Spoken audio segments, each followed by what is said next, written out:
9 essential factors to consider before picking a website plugin. Welcome back to our channel. We are happy to have you back with us. If you are new here, please subscribe to this channel and turn on the notifications so you would never miss any of our educational and entertaining videos. Today, our topic is 9 essential factors to consider before picking a website plugin. Let's go into the video now. It is established that you need a plugin. That is not a question right now. The question is, are you going to find the right plugin for your website specifications? Will the website be compatible with this new plugin? It is a lot of plugins to go through, about 58,000 of them. This number can be time-consuming and a long shot at trying your luck if things refuse to go as planned. Picking a plugin is essential because your ability to customize your website depends on it. The website builders available are great, but there need to be specific plugins to help you restructure your website in the best way possible. The usual method of asking on Twitter to get feedback from other programmers is suitable. Still, there are a few factors that you have to consider before choosing a website plugin that is fit for a specific task. First, you need to be able to tell if it is secure and good to go. We have put together 9 vital things you should look at when choosing a website plugin. Number 1. Average ratings and reviews. The average ratings of a plugin matter when selecting it for your website. It is necessary to check the ratings and reviews to give you a fair idea of other website creators' experience with the plugin. There are honest reviews on the plugin that will tell you if it is what you need or not. Once you set out to find a plugin, it should concern you how it has affected other people's work and its generated issues. It is also an excellent place to discover how the creator responds to these reviews and how swift he is to correct these issues. This choice will be your plugin for a website, and you know everything about it from other programmers before you fully decide to use it too. Number 2. Active installations. The active installations mean that not only did people try it, they liked it and are now using it. If a plugin doesn't have at least 5,000 of these, then you might not be looking at a reliable plugin. The active installations are a measure of the app's success and how much the people trust it. If you see that it is a plugin with many active installations and is also premium, you are on track.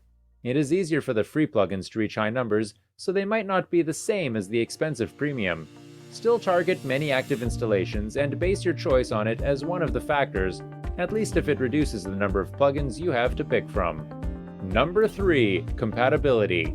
It would make no sense if you picked a plugin that is incompatible with your website builder. However, there may be reasons for which the software is not compatible with your website, so you might want to read through the description provided. It is also beneficial to read about the plugin on their website and decide whether it is valuable or not.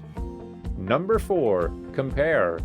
The comparison step may be the most challenging part of the process because once you find a tall list of plugins you want to use, you have to compare their specifications and determine what is best for you. You have to write down everything you want your plugin to do, and then you look through all the plugins that fall into the same category to determine the best. It may also be good to check its size to see that it will not slow down your website. It is necessary to look at the description and what you are looking for and how best it can fit your website. Number 5. Analyze the screenshots. This point is a follow-up to the 4th point. The screenshots are a backup to the description provided. The screenshots give you an idea of what the plugin will look like on the website. You can see the features that appear in the description but are not present when it is installed. These photos help you to see if the plugin will fit the way you have designed your website. The screenshots give you a look and feel of what your website will look like if you decide to pick a particular plugin. Number 6. Check FAQ. The frequently asked questions about a plugin are the best place to find answers to everything you need to know. The FAQ is carefully curated to answer all questions in your mind as soon as you see the plugin. It is an excellent place to compare the plugin with others of the same category. The most answered questions are tailored to make the product seem like it is the best, so they only highlight positive aspects. Still, it is an excellent place to satisfy your curiosity as to whether or not the plugin can address your needs. Number 7. Security check. The security of the plugin is very crucial for your website.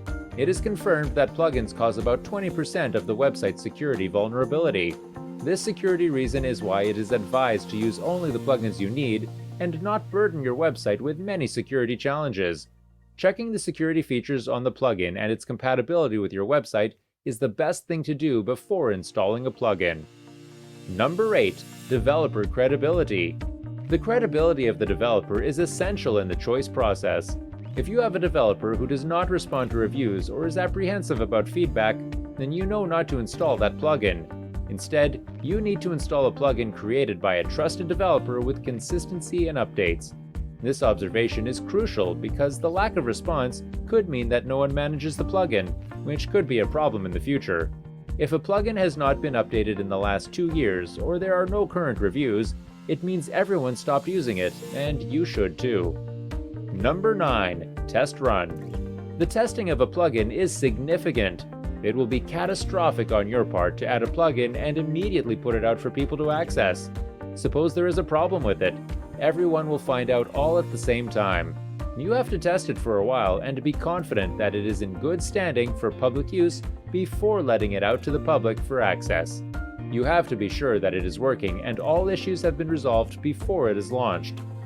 The choice of a plugin is not an easy one if you are looking for the best. When selecting your preference for a plugin, the factors to consider are many, and we would like to hear from you on how else you also check yours. For example, do you have a website that provides you with a list of the best for the year?